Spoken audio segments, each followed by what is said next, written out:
¿Cómo es que se llaman ustedes? Yo soy Daniel, hola. Hola Daniel. Bueno, yo soy Geraudy González. Y mi nombre es Néstor Mendoza. Ok. Bueno, bienvenidos. Y viven en Colombia, Gracias. ¿Verdad? Sí, estamos viviendo en Colombia actualmente. ¿Y son de Venezuela? Somos venezolanos, sí. Actualmente vivimos en Jamundí, Valle del Cauca. Es un municipio del área metropolitana de Cali que queda a 20 minutos de la ciudad de Cali. Hace 2 meses vivíamos en Bogotá, pero ya nos vinimos a un lugar más tranquilo. Ok. ¿Y fue ahí que empezaron las labores editoriales y eso? No. La editorial pues en principio nace en Venezuela, ¿no? En Venezuela, en Valencia específicamente. Okay. En Venezuela nace, pues digamos, toda la concepción inicial de la editorial. Allí obtuvimos el permiso, de la viuda de Eugenio Montejo, Aymara Montejo, quien nos autorizó en el 2015 para usar el nombre del Taller Blanco, que es el nombre de un libro de ensayos de Eugenio Montejo.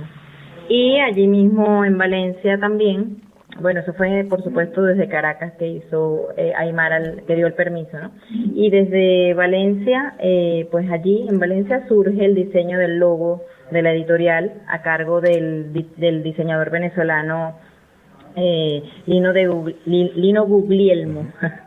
Lino es un joven de Guárico que en ese momento vivía en Venezuela y actualmente vive en Ecuador. Y bueno, allí, digamos, comenzamos los primeros pasos de la editorial, que luego, bueno, digamos, se paraliza por la situación del país. Sí. Era muy difícil imprimir y muy difícil, pues, poder hacer todo el trabajo de producción editorial ya de manera física. Y bueno, una vez que decidimos venirnos a Colombia, aquí en Colombia pues iniciamos la parte ya física propiamente de los libros y bueno, retomamos el trabajo ya, digamos, con mayor énfasis, claro, con mayor fuerza. O sea que se pudieron ir y seguir trabajando en el ámbito literario, lo cual es raro porque mucha gente migra y trata de caer en cualquier lado o se emplea si se quiere, pero ustedes pudieron seguir produciendo y trabajando en la parte literaria. Sí, bueno, en cierta medida eso ocurrió cuando ya teníamos alrededor de un año residenciados en Bogotá. Como mucha gente, como miles de venezolanos que han salido, pues nuestros primeros trabajos en Bogotá no estuvieron vinculados con el área de la literatura ni con el área de la edición, sino pues trabajos alternativos en el sector informal, en negocios, en bares, claro, ese tipo de trabajos. Pues. Ya pues teníamos en mente retomar el trabajo con la editorial y al primer momento pues decidimos hacerlo como un trabajo alternativo, autogestionado en ese tiempo y como pues para probar, claro, pues. Y bueno, digamos que ese trabajo activo con la editorial toma fuerza a partir de cuando ya teníamos un año instalados acá en Colombia, en Bogotá específicamente. Sí, bueno, pero igual todos esos trabajos son poesía, ¿no? Bueno, si lo vemos desde esa óptica, sí, podría ser. Digamos que son trabajos que, bueno, no sé, te alimentan, será la cotidianidad y pues las experiencias realmente, ¿no? Pero no es el trabajo, por supuesto, que uno quiere quedarse haciendo, no porque sea un trabajo que no tenga sus méritos, claro que lo tiene como cualquier trabajo honesto. Pero bueno, uno, digamos, ha aprendido a hacer cosas y bueno, siempre todos los seres humanos de alguna manera o de otra, pues queremos desarrollarnos en el área que nos gusta. Esa es la idea. Uno pensaría que es eso, ¿no? Porque dale, Daniel. Uno pensaría que bueno, como dijo Vicente, que una vez que migras, todas esas cosas de tener una editorial o llevar adelante un proyecto literario, como que se vendrían abajo, ¿no? Pero, y además uno pensaría, sabes, que uno crece en Venezuela pensando, bueno, que es tan arduo publicar un libro o tener una editorial, peor aún, porque tienes que lidiar con escritores. Y resulta que en otros lugares parece que sí es posible, ¿no? Yo no, bueno, o sea, así como lo veo yo, ¿no? Yo lo veo así, ¿no? Como Digamos que uno que pensaría que no es posible en ninguna parte de Latinoamérica, ¿no? Parece que sí. sí, también depende mucho de los formatos que utilices, de las plataformas.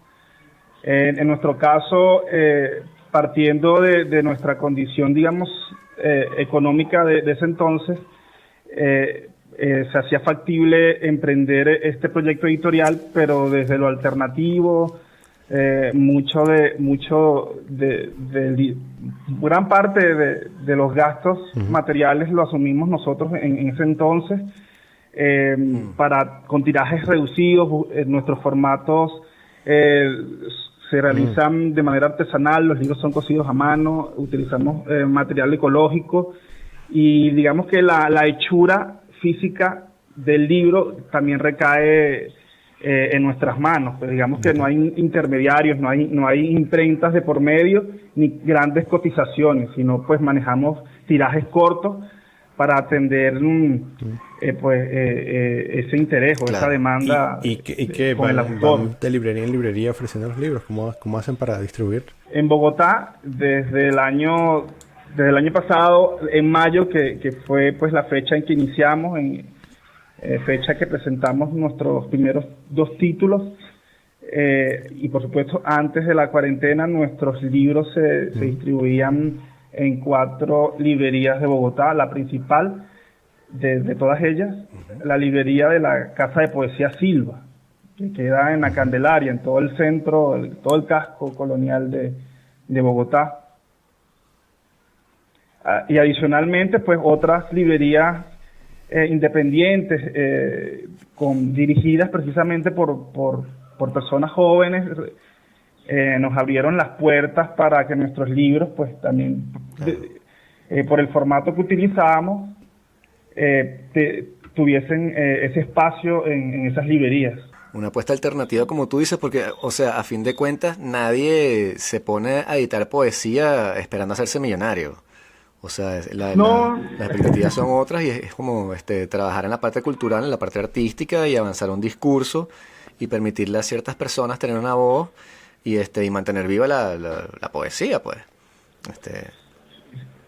Y además que son proyectos, y sobre todo cuando están vinculados directamente al área cultural, en este caso al área de la literatura, que avanzan con un ritmo pues bastante lento. Hay que tener mucha paciencia, hay que tocar muchas puertas, tienes que ganarte la confianza de los autores, claro. De los autores que en este caso, pues algunos autores importantes de la literatura venezolana que accedieron a publicar con nosotros en nuestros inicios, como, o sea, por darte algunos nombres, como Yolanda Pantin, como Eda Armas, como Igor Barreto, Ednodio Quintero, Victoria Estefano, Jacqueline Goldberg, por darte unos pocos nombres grandes de nuestra literatura. Sí, y bueno, también entender que en el caso nuestro no solamente son autores de poesía, sino también pues tenemos la colección de narrativa breve, y la colección de prosa no ficción. Y en esa, pues también allí hay un trabajo importante. Claro, la mayoría, no voy a negar, la mayoría pues son autores de poesía. Pero bueno, la idea es que también las otras 2 colecciones vayan creciendo. Por ejemplo, el caso de Victoria Estefano y de Ednodio Quintero, que son pues narradores de culto en Venezuela, son autores de la colección de narrativa, la colección Comarca Mínima, de narrativa breve. Claro. No, pues qué bien, o sea, de verdad me parece un trabajo loable y como te digo, poder justamente seguirlo haciendo en el exterior, es una cosa que ni siquiera, o sea, que tiene un valor inestimable, pues, porque dentro de todo, los venezolanos, no sé, y estaba pensando eso en estos días con un amigo, que mucha gente del área de la cultura la tendemos a olvidar, pues, que tenemos una memoria muy corta y el trabajo como de reunir las cosas y hacerte como de bibliotecario se está empezando a hacer, pero se pierden muchas cosas y pasan entre las mallas porque no tienen acceso a las publicaciones. Entonces siempre tener como más voz y que lleguen las voces venezolanas también a otros sitios, es súper importante, me parece a mí. ¿Y cómo hacen para escoger entonces los autores que publican con ustedes? Bueno, en principio trabajamos con autores que nosotros invitamos, que habíamos conocido Néstor y yo pues en Caracas, en Valencia, a través, por ejemplo, de la Feria del Libro de la Universidad de Carabobo, la FILUS, en la que trabajamos durante varios años, durante casi 10 años. Y pues eso también fue una plataforma importante que nos permitió conocer a muchísimos autores, ¿no? Por ejemplo, Eda Armas, que era además asesora cultural de la feria. El caso de Victoria de Estéfano, pues también cada uno la había conocido de manera aparte. Ednodio igual, a través de la FILU. Y bueno, también a través del trabajo que digamos, las visitas cada tanto a Caracas, que nos permitieron pues estar en contacto o entrar en contacto con muchos de estos autores. Pues claro, ya los habíamos leído, los conocíamos como desde el punto de vista literario, pero también hubo un acercamiento personal en algunos casos. En otros casos no, pero aún así nos atrevimos a acercarnos desde la vía pues del correo electrónico y preguntarles si querían ser parte del taller blanco. Y pues para sorpresa muy agradable nuestra, pues sí, todos, realmente no puedo decir que haya alguno que haya puesto objeción o que haya puesto condiciones, no, todos realmente fueron muy amables en ese sentido. Eso fue en una primera parte, ¿no? Y luego también van llegando esos autores que desean publicar con nosotros, que ya, digamos, hay un trabajo que se conoce, pues hay un lugar ganado, ¿no? Hay un trabajo que se ha hecho y que de alguna forma pues se hace ganar la confianza de los autores. Y bueno, entonces empezaron a llegar también trabajos de otras latitudes. En Colombia también hicimos, por supuesto, muchas invitaciones de autores que, por ejemplo, Néstor, que como poeta pues había conocido, y pues también de otras partes, ¿no? Como México, Perú, también de escritores que conocíamos. Pero luego, lo que te digo, pues los autores, muchos de ellos se han acercado ya de manera más personal porque quieren ser parte, ¿no? del catálogo de los autores del Taller Blanco. Entonces, bueno, ya también es otra modalidad que nos permite a nosotros pues también hacer un trabajo remunerado, y que bueno, que también hay digamos un beneficio de parte y parte, pues el autor para ser publicado acá en Colombia y tener la oportunidad de darse a conocer acá. Por ejemplo, les doy un ejemplo, el caso del autor Rafael José Díaz, que es un autor canario que nunca había publicado en América Latina y estaba muy muy deseoso de publicar acá, en este lado del charco, como dice él. Y bueno, se le dio la oportunidad. Él incluso vino acá a Colombia, estuvo en Bogotá durante una semana. Nosotros le hicimos el trabajo de la publicación, pero además un trabajo de promoción, y se presentó en varios espacios de Bogotá para la presentación y lectura de su libro. Entonces, bueno, fue un trabajo muy bonito y muy interesante, porque además no pensábamos que en tan poco tiempo iba a aparecer un autor pues de la calidad de Rafael José Díaz queriendo publicar con nosotros. Entonces, bueno, te pongo de ejemplo a Rafael, porque si se quiere fue como el primer autor extranjero que bajo esa modalidad publica con nosotros. Y bueno, fue realmente muy muy satisfactorio para ambas partes. ¿Y qué es lo que les ofrecen a los autores? O sea, ¿qué es lo que los atrae a publicar con ustedes? ¿Es la filosofía del editorial? ¿Es el hecho que sea ecológico? ¿El hecho que tienen una aproximación alternativa? ¿Qué es lo que les llama la atención para convencer como a Ednodio Quintero de que publique con ustedes? Creemos que todo lo que has mencionado son los ingredientes que llaman la atención a los autores, ¿no? Primero por el trabajo previo que ya veníamos realizando en Valencia, en Caracas, pues desde la gestión cultural y desde la escritura, y también por el concepto, digamos, minimalista y ecológico, ¿no?, de la propuesta, tirajes cortos, libros cosidos a mano, y además de autores que aunque pues tuviesen una trayectoria grande dentro de Venezuela o amplia, pues nos daban la oportunidad de publicarlos acá en Bogotá en ese tiempo y de que su libro pues pudiera circular, sobre todo con los lectores jóvenes, y también en ferias alternativas, en ferias del libro, en ferias del libro independiente, que en Bogotá abundan, ¿no? Entonces hay una movida interesante en este sentido, ¿no? Sobre todo con editoriales independientes, editoriales dirigidas por jóvenes autores y gestores de Colombia, y eso digamos que llama mucho la atención, ¿no? Independientemente que el autor haya publicado con editoriales de muchísima más trayectoria o difusión, ¿no? Siempre hay como el interés de darse a conocer en estos formatos artesanales. ¿Y cuál ha sido la recepción generalizada? Que me imagino que ha sido buena, ¿no? Pero también de las otras editoriales, ¿cómo los reciben así llegando en un nuevo espacio a tratar de abrirse un poquito de paso, pues? Eso pues ayudó mucho el nombre del taller, el nombre de la editorial, mejor dicho. Acá en Colombia, Montejo es uno de los poetas venezolanos más conocidos y más leídos. O sea, a cualquier escritor colombiano, a quien le preguntes por la literatura venezolana, te va a mencionar entre los primeros a Montejo. Y hablar de Montejo, de la obra de Montejo, de su libro El Taller Blanco, inmediatamente te va a llevar a la admiración, ¿no?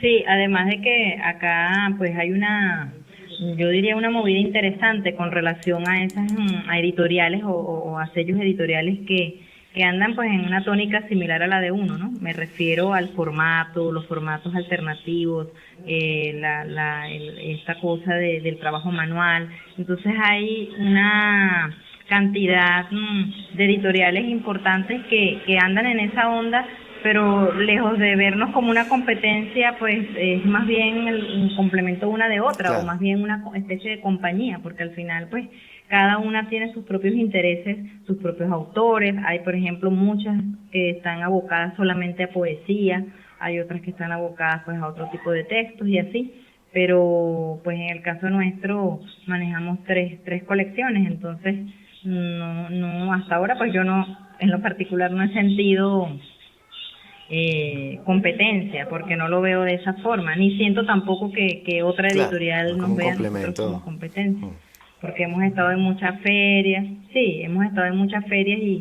y pues la recepción ha sido buena. Incluso la primera vez que decidimos participar en un espacio público fue en el Gimnasio Moderno, en el festival literario que organiza el Gimnasio Moderno todos los años, y que en esta oportunidad, por cierto, se está dando de manera virtual, que ellos abren un espacio muy pequeño, como para 5 o 6 nada más, bien sean distribuidores o sellos editoriales, y generalmente son pues ya sellos, digamos, establecidos, como Visor, por ejemplo, ¿no?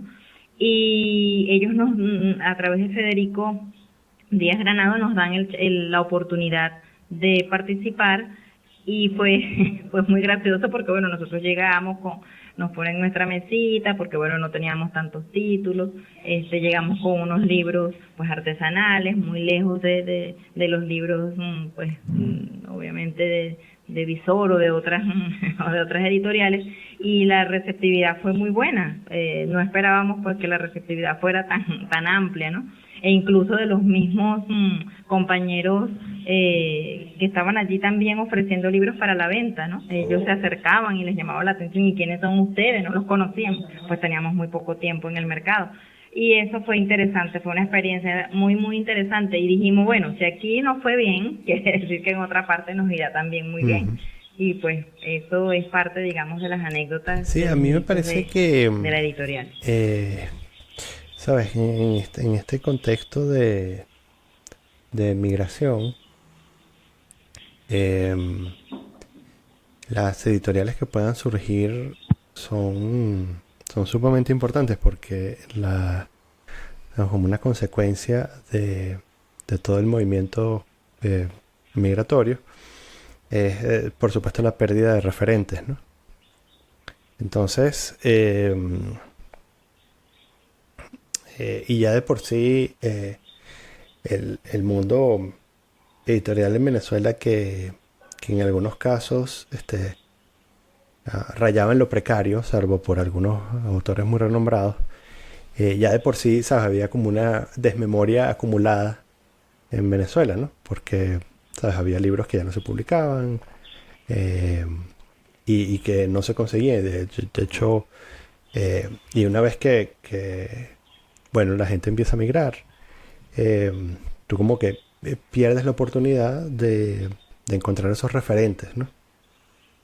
A mí me pasó una cosa, y bueno, y además lo digo también como a título personal también, porque yo dejé mi biblioteca en Venezuela, ¿no? Y migré sin nada, ¿no? En términos de libros, y entonces, bueno, eso estoy, digamos, entre comillas, condenado a deambular sin asideros, ¿no? Y estaba leyendo en estos días este libro de Franklin Hurtado que han publicado ustedes. Y bueno, de alguna manera me estaba reencontrando con cosas, ¿no? Que bueno, que quizás como venezolano me resuenan a mí, pero quizás para un lector de otro país no, ¿no? Recuerdo que en algún momento, de hecho es entre los primeros poemas, ¿no? De hecho lo tengo aquí. Guardaba la siesta un tordo maicero satisfecho de jobos y guayabas. O sea, es como un pequeño cubo de venezolanidad, ¿no? Que, ¿sabes? Como en 4 líneas bastan como para pensar 15 minutos, ¿no? Y entonces al final, si en el proceso de migración se pierde este trabajo de editorial, la gente que terminamos desperdigados por el mundo, como dije, estamos condenados a estar sin referentes, ¿no? Porque hay referentes, bueno, digamos que podemos adoptar referentes, pero nunca será lo mismo, ¿no? Sobre todo si tienes cierta edad, y o sea, de pronto si migras cuando tienes 15 años, puedes como que regenerar de la misma manera como uno regenera o como uno asume su propia identidad creciendo en un país. Yo supongo que si eres más joven puedes asumir esa identidad desarrollándote en un país, ¿no? Pero ya cuando tienes cierta edad, cuando has pasado esa edad en el punto en el que tú puedes regenerar tu identidad, encontrarte con estas cosas, con que es el resultado de trabajos de editores que hacen las cosas con las uñas, sin duda es un regalo. Bueno, tú hablas de Franklin Hurtado, a quien pues tuvimos el gusto de publicar su segundo libro, Miel Negra, un libro que permanecía inédito pues desde el 2013 y que reúne poemas escritos entre 2008 y 2013, que en su momento también fue un libro merecedor de una mención en el premio de poesía Eugenio Montejo. Y pues para nosotros fue un doble placer publicarlo. Primero porque conocíamos y respetábamos la poesía de Franklin, y porque es un poeta amigo también. Y este libro llega pues de la mano de Graciela Yáñez Vicentini, amiga, muy poeta, muy pues conocida entre todos nosotros en Venezuela. Y este libro pues llega a través de sus manos, y pues también que fungió como correctora de Miel Negra. Y pues el libro ya está disponible desde hace varias semanas en nuestra plataforma digital y así ha tenido muchísimas descargas y ha tenido también gran acogida por parte de los lectores. Primero de Venezuela, que era pues donde mayormente era conocida la poesía de Franklin, pero acá en Colombia también. Sí. Colombia, o sea, el libro se ha leído muy bien, sobre todo entre los jóvenes. Y pues esa es una satisfacción para nosotros que estos autores, que sabemos pues que tienen un trabajo de años, libros pues archivados que por algún otro motivo no pudieron salir a la luz, a través del Taller Blanco, sí, darse a conocer y ya al fin poder llegar a los lectores. Sí. ¿Cómo es en la plataforma digital? ¿Cuál es la dirección? Bueno, es el Taller Blanco ed.wordpress.com. El Taller Blanco ed, como ediciones, ¿no? El Taller Blanco ed. Sí, .wordpress.com. .wordpress. Sí.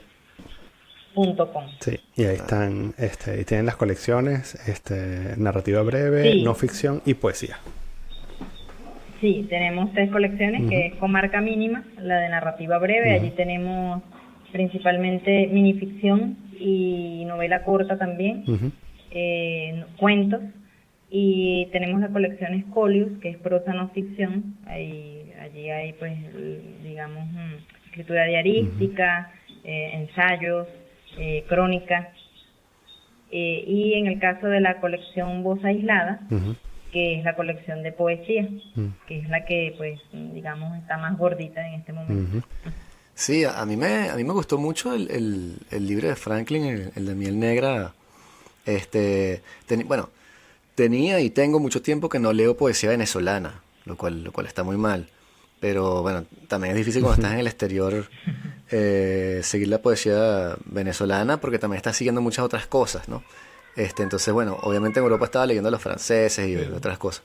Pero, entonces me bajé el libro y lo empecé a leer y bueno, me gustó mucho el uso de las palabras, pero lo que más me marcó es que es uno de esos libros que tú lo lees y lo vas leyendo y sientes como una especie de personalidad detrás de las palabras, como una fuerza particular, no sabría cómo describirlo, pero sientes que como que el autor está presente, como que la noción esa de que el texto puede funcionar sin el autor,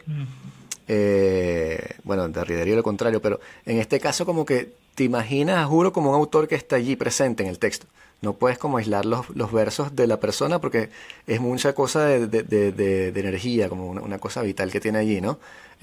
Sé que es un cliché, pero diré que me recuerda un poco a lo que hacía Rimbaud, salvando las distancias, etcétera. Pero cuando digo eso es como la fuerza juvenil que tiene Rimbaud en sus textos. Aquí tú sientes una cosa parecida, o al menos así lo empecé a leer yo. Sí. Claro, eso también pasa porque Franklin Hurtado pues es un autor pues con una voz, a pesar de que es joven, muy joven aún, es un autor ya con una voz propia, ¿no? Y es un autor con un elemento muy importante para cualquier autor de poesía, especialmente para un poeta, que es la honestidad. Y creo que pues eso es lo que seguramente tú, ese algo que quizás no sabes explicar, que tú mismo no lo comprendes mucho, y cualquier lector pues no se va a sentar a pensar sobre eso, pero lo siente, ¿no? Y cuesta a uno como lector decir, bueno, ¿qué es esto que siento cuando leo esto? Que siento que el autor está allí, pero no está esa cosa medio enrevesada. Pero es eso, es la honestidad del autor, ¿no? Es la honestidad en su palabra, en lo que dice. Y eso, pues,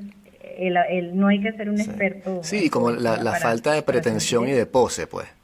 Que lo sientes mucho a veces, una especie de inaccesibilidad, recherché así, que están buscando a juro para que tú no entiendas muy bien lo que está sucediendo. O sea, como que, no sé, muy, muy directo, así, muy honesto, como dices tú.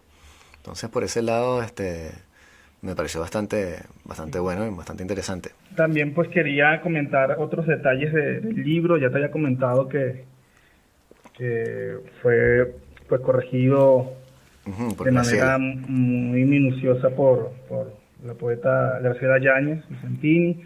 El libro tiene un texto de contraportada de la poeta Gina Saraceni, poeta que reside en Colombia, en Bogotá específicamente.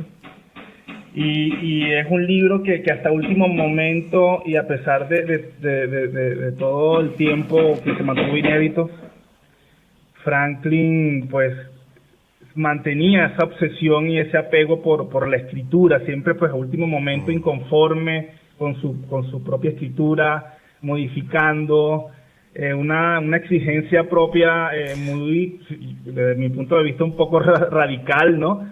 Y que demuestra su paciencia y esa capacidad de autocrítica, ¿no? Que tienen algunos poetas. Sí, que puede llegar a ser bastante obsesivo también. Sí. Sí. Sí, este libro, pues quisiera acotar otros detalles formales de Miel Negra que me hacen pues recordar algunos antecedentes o poetas venezolanos que eligieron el camino de la brevedad, ¿no? Y de la contención, como por ejemplo la poeta María Clara Salas. Me hace recordar también a buena parte de la poesía escrita por Reinaldo Peresó, también a la primera etapa de la poesía de Alejandro Oliveros, y en ese sentido no sé si se ha dicho todavía y no sé si Franklin lo ratifique, pero es una poesía muy valenciana en ese sentido, ¿no? Sobre todo con los autores que se congregaron alrededor de la revista Poesía, Eugenio Montejo, que ya te había hablado de Reinaldo Peresó, de Alejandro Oliveros. Es una poesía que parte de la brevedad y que pues transita esos temas que transita Franklin, de los espacios, de la casa, de la cotidianidad, de lo regional, pues, porque en este libro de Franklin hay una mirada de lo regional y de la casa muy arraigada, y es de lo que tú hablabas, ¿no? Que es una poesía que tiene mucha personalidad y que parece pues que no podía ser escrita por otra persona, claro, sino por Franklin, ¿no? Estaba viendo ahorita porque lo que hice fue resaltar las partes que Dios de los cuchillos, Dios de acero, tú que reinas, danos la confianza. También estaba viendo que han publicado otros amigos de la casa, como Leo Felipe Campos, el concierto para delinquir. Es muy curioso porque había leído esto y no me he dado cuenta que eran ustedes. Sí, gracias. O sea, leí el libro, lo leí antes de saber que eran ustedes. Y Ricardo Ramírez Requena. Ajá. Y Luis Guillermo, sí. Luis Guillermo Franklin. Gran amigo, sí, Luis Guillermo, sí. Sí. El país de las luciérnagas.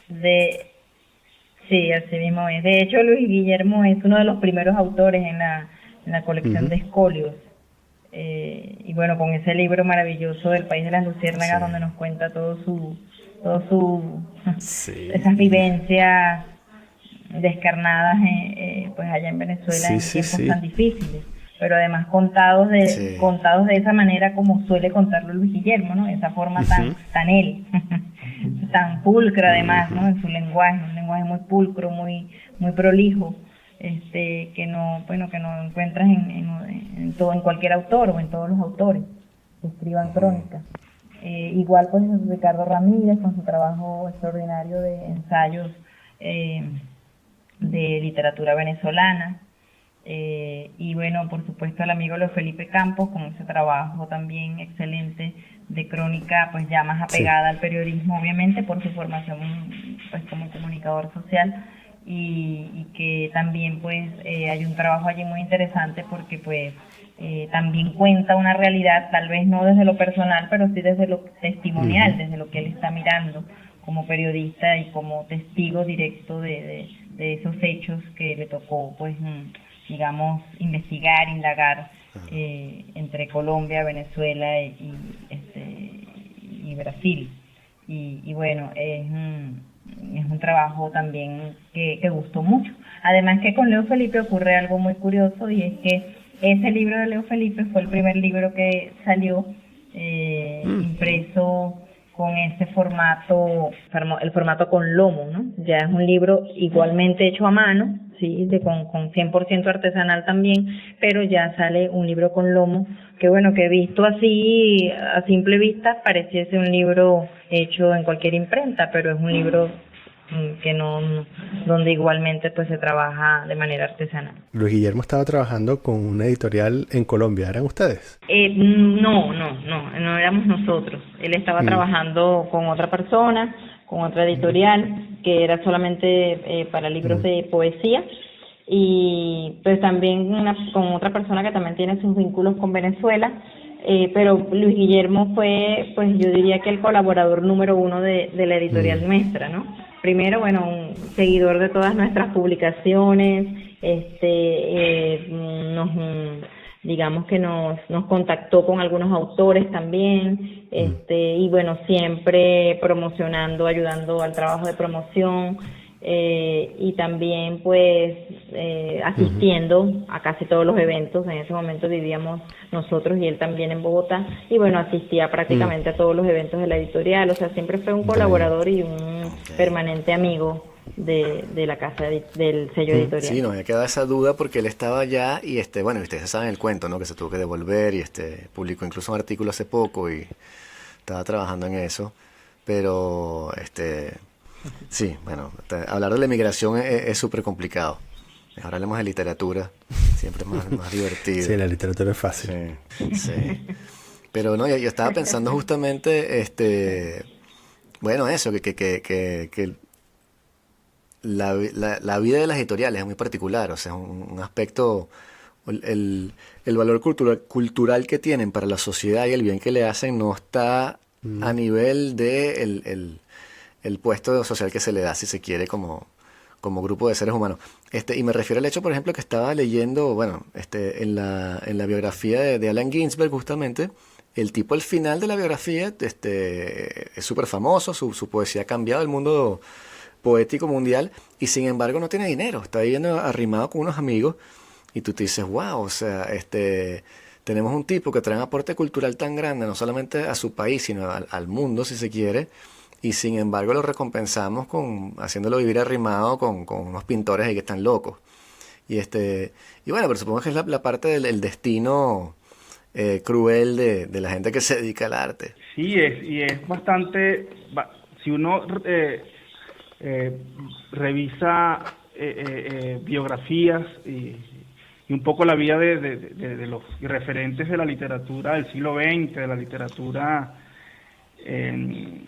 la hispanoamericana, te das cuenta que muchos autores tuvieron ese desenlace. Por ejemplo, ahorita recuerdo que algo parecido le pasó a la escritora Elena Garro, que bueno, se conoce más que todo porque fue esposa de Octavio Paz, pero fue una gran narradora, precursora del realismo mágico, y terminó en una situación muy precaria, sola, en Europa, ya pues anciana, rodeada de gatos, una cosa muy dura, pues, y así con tantos otros escritores latinoamericanos, ¿no? De manera muy injusta, ¿no? Todo esto. Sí.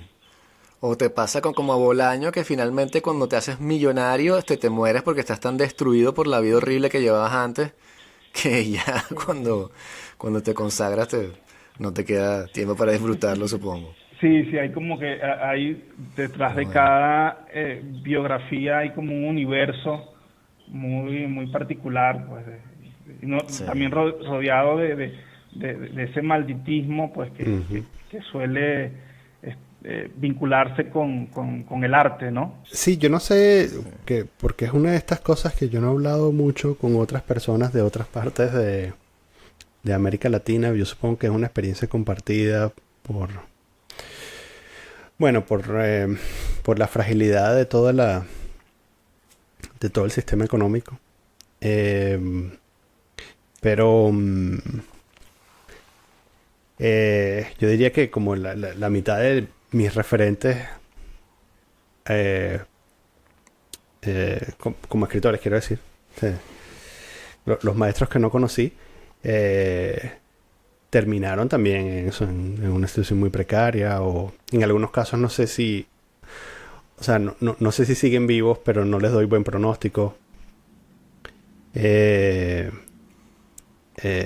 Quizás siguen vivos porque, bueno, el espíritu humano ¿sabes? Es implacable. Sí. Pero eso, no.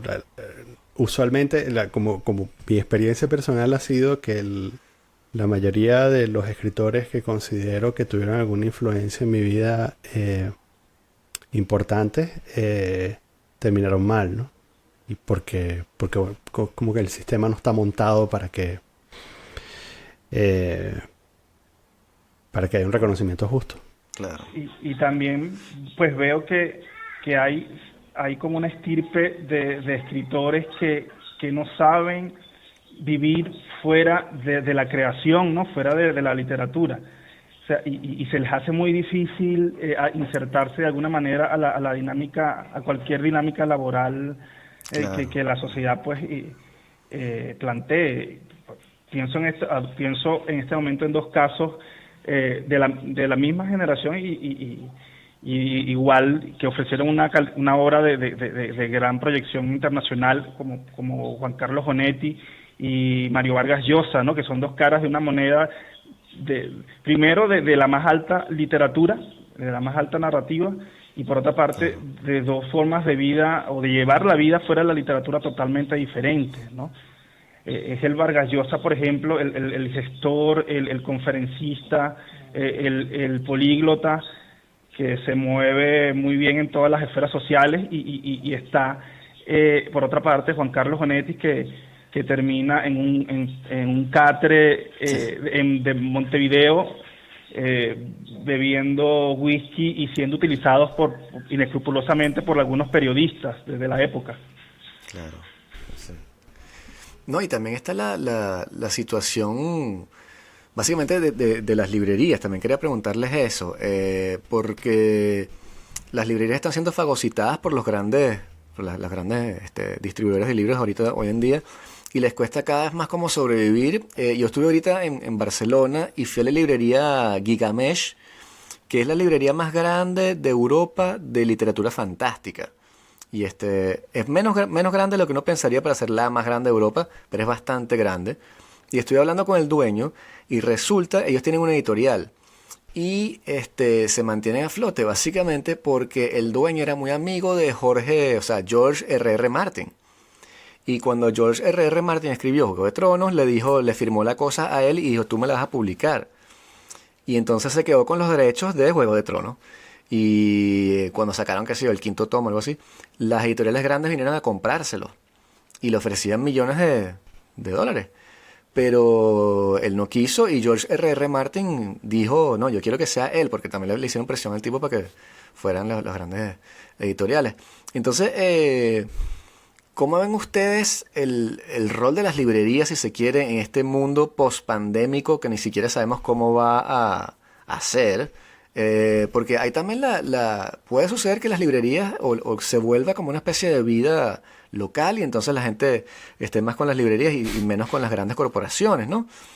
O puede suceder que simplemente todo el mundo termine comprando cada vez más en Amazon y terminemos con, sí, muy poquitas librerías librerías cafés, librerías bar, librerías haciendo otra cosa para sobrevivir, tipo de cosas. Bueno, fíjate que es interesante lo que comentas y creo que es todo un reto para las librerías, no solo de Latinoamérica, diría yo del mundo, ¿no? Sobre todo en esta circunstancia por la que ahora estamos atravesando, que en algunos países pues ya el asunto está un poco más suave, entre comillas, pero en otros está cada vez más encrudecido. Y en ese caso pues las librerías obviamente han sido afectadas, bueno, como muchas áreas de la vida económica, ¿no? Del mundo en general. Sin embargo, creo que pues en el caso de estos espacios hay de todo como en botica, ¿no? Porque pues están las librerías, las grandes librerías que distribuyen y que se enfocan principalmente en las editoriales grandes, pero también están las librerías que están de alguna forma abocadas también a los, a los editoriales, a los editores o a las editoriales, como el Taller Blanco, por ejemplo, ¿no? Y también hay estas librerías que tienen que, digamos, vincularse también a otros espacios para poder pues subsistir, que es el caso de las librerías bar o las librerías Exacto. café que mencionaba Vicente, ¿no? Acá en Bogotá pues en Bogotá están los tres casos y pues sé que en Cali también. Tenemos muy poco tiempo de haber llegado acá, pero sabemos que también hay de todo, ¿no? Y creo que pues en ese sentido en algún momento vamos a retomar pues la normalidad o una nueva normalidad que tendremos que aprender a convivir con ella, o que estamos aprendiendo a convivir con ella, y también dar cabida, por supuesto, a lo digital, ¿no? Que ya está allí, ¿no? Es inevitable, nos guste o no nos guste, pero es inevitable, está allí y es una forma también de convivir con el libro, ¿no? Y creo que soy de las que piensa que no va a morir el libro físico, que el libro físico siempre va a existir. Bueno, que exista también lo digital no implica que el libro físico vaya a morir. Creo que son dos formas distintas y siempre va a haber quien prefiere el libro físico, y bueno, mientras existe el libro físico, sea como sea, la librería va a estar, bien sea la librería grande o la librería pequeña o la librería bar o la librería café, siempre va a estar allí. Por supuesto le va a costar muchísimo en ese tiempo subsistir. Habrán algunas, incluso sabemos de algunas que se han visto obligadas a cerrar por un tiempo, pero bueno, finalmente siempre va a quedar. Sí, yo soy un gran fan de los libros digitales y siempre discutía justamente con Graciela por eso, porque estamos en diferentes lados de la discusión, pero yo creo como tú que son cosas incomparables. Es como cuando apareció la televisión, la gente dijo que el cine iba a desaparecer, porque quién iba a ir al cine si tenías televisión en tu casa. Y obviamente vemos hoy en día que son dos cosas totalmente distintas, y que tienes en televisión series y en el cine películas, y son dos formas distintas de narrativa. Y con los libros es igual, porque también me parece como tendenciosa, o sea, el argumento que yo siempre hacía, y me parece todavía válido, es que decimos siempre como que no, me gusta más el objeto, el libro, la cosa física, y digo sí, pero depende del libro, porque hay unas ediciones que son espantosas. Y no estoy hablando de ediciones de mala calidad o de editoriales desconocidas. Las ediciones francesas de la NRF, la que hacía Camus, que es una portada completamente blanca, sin nada, porque él lo quería que fuera así, y después están las páginas, y a veces tú las compras y están mal cortadas, ¿sabes? Que tú la página le tienes que meter la uñita así por arriba para tratar de que la hoja no se te arranque, y estás pagando como 20 euros por eso.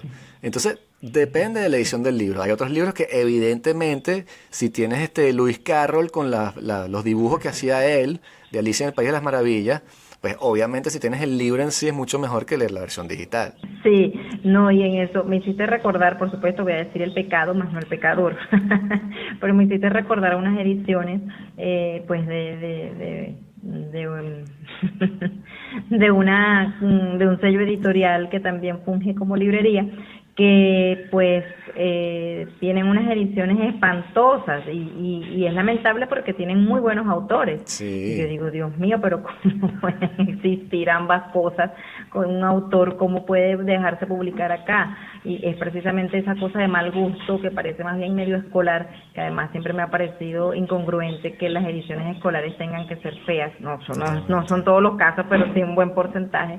Yo digo, pero ¿por qué si justamente un escolar necesita una edición bonita para que le llame la atención el libro, para que pueda de alguna manera plegarse a la lectura? Y no es así. Entonces, bueno, a veces estas ediciones que tú dices recuerdan un poco a esas ediciones escolares espantosas a la que uno le huye cuando tiene 13, 14 años. Y hay una tarea también educativa que hacer con la gente. Qué buen punto, porque nunca lo había pensado, pero es verdad que parecieran diseñadas para que odies los libros, ¿no? Ha sido la experiencia, en caso nuestra, de nosotros como venezolanos, que nuestro primer Gallego, nuestra primera Teresa de la Parra, eran ediciones horrendas, horrendas con la letra, con una letra ínfima papel de panadería. Para odiar la literatura. Sí. Contraste mínimo entre lo impreso y el color del papel, ¿no? Sí. Incluso el otro día en una librería, en un sitio de estos donde venden libros usados, yo agarraba una novela y yo, ay sí, recuerdo cuando la leí, cuando tenía tal edad y no sé qué, y la miro y digo, Dios mío, pero cómo yo fui capaz de leer esto y aún así me gustó. O sea, estaba en mi destino estar en este mundo literario, porque si hubiese sido por la edición, creo que jamás habría sido, pero no habría estudiado ni de cerca la literatura. Pero es verdad que bueno eso, porque Cabrujas tenía un ensayo, ¿no?, que se llamaba sobre cómo hacer para que la literatura peste, y hablaba justamente de la forma en la que enseñaban la literatura, y era sobre el canto hondo, y se burlaba de la cosa, porque una alumna lo llamaba para analizarlo, ¿no?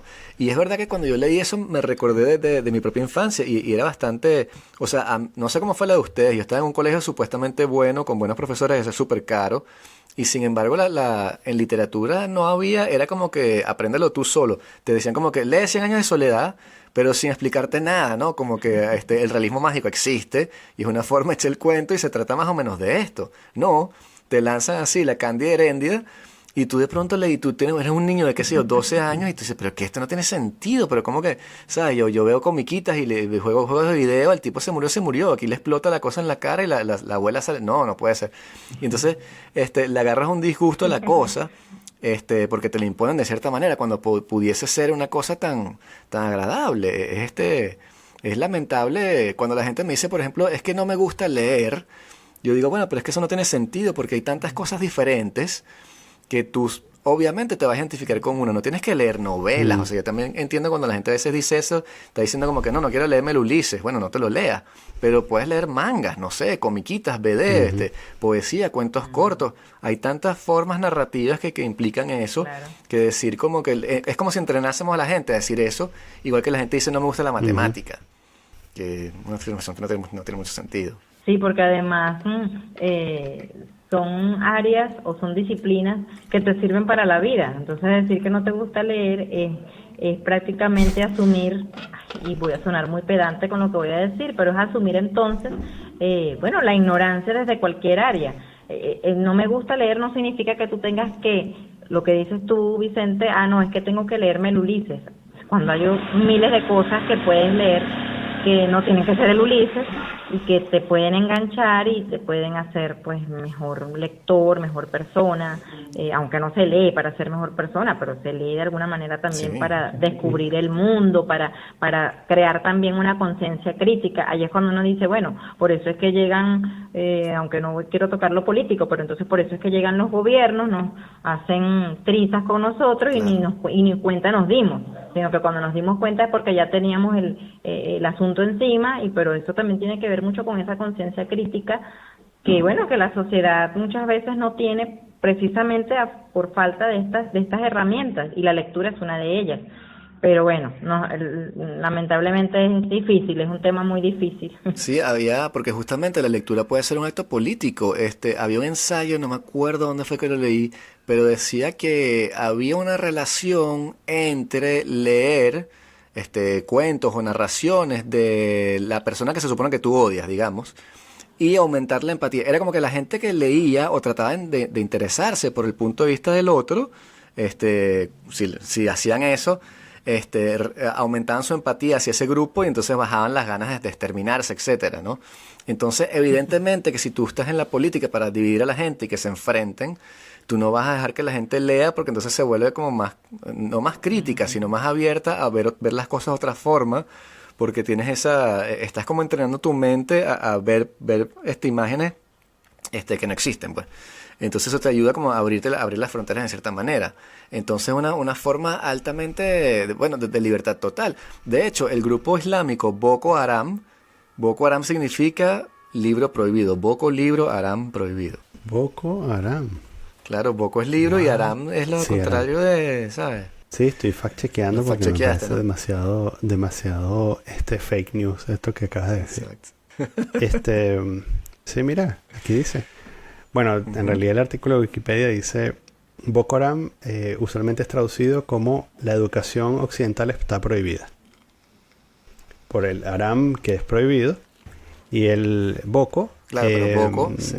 que significa fake. Ok. Pero se usa para referirse a la educación occidental. Pero sí, bueno, el punto que estás haciendo es el correcto. O sea, en el punto, la educación con valores occidentales está prohibida. Bueno, muchachos, Vamos a repetir la página, que es el taller blanco ed, como ediciones, .wordpress.com. Una pregunta controversial. sí. ¿Cuál es el libro favorito que han publicado? Ay, no podemos decir eso. Mira, esa es una pregunta controversial.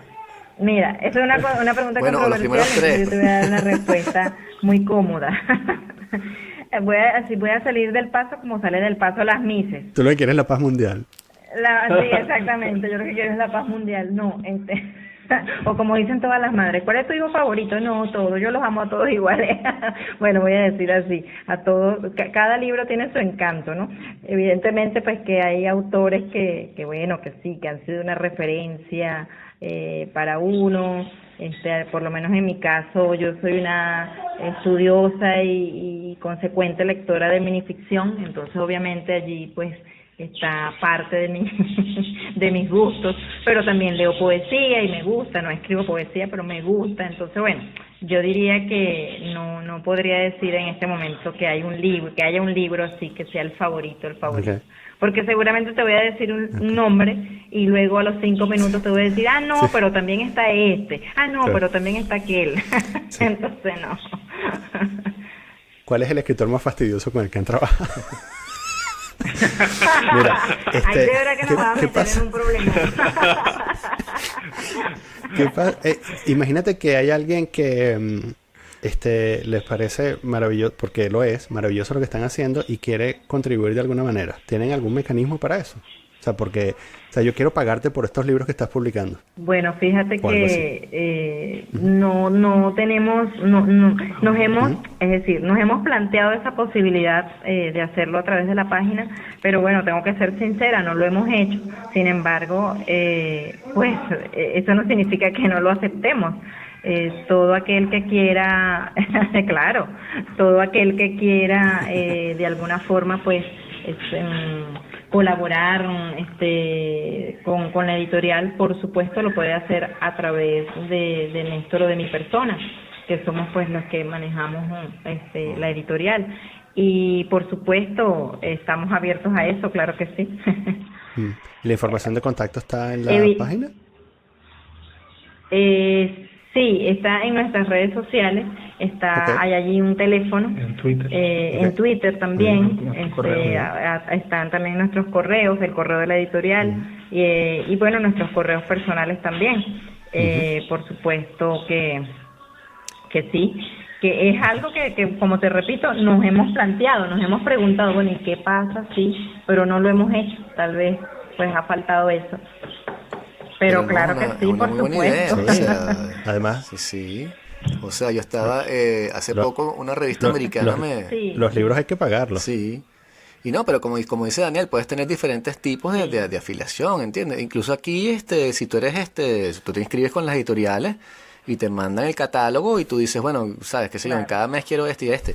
Claro. Y como que te abonas, vas haciendo cosas así. O como dice Daniel, como que tú digas, bueno, aquí por ejemplo, estoy hablando de Europa, están las asociaciones, y las asociaciones a final de años, si tú les das dinero, les contribuyes y te reducen los impuestos. Entonces ustedes muy bien pudiesen ser una no sé, una salida así, o inventarse una cosa de tener una forma en la que la gente te apoye porque, claro, bueno, porque quiere apoyar la cosa y... No, además que eso nos permitiría, pues...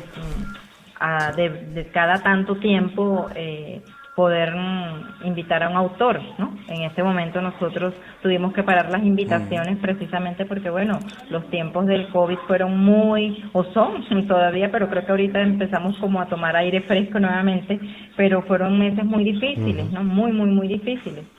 Precisamente, bueno, por la situación, claro, ¿no? Que todo el mundo sabe, que todo el mundo conoce.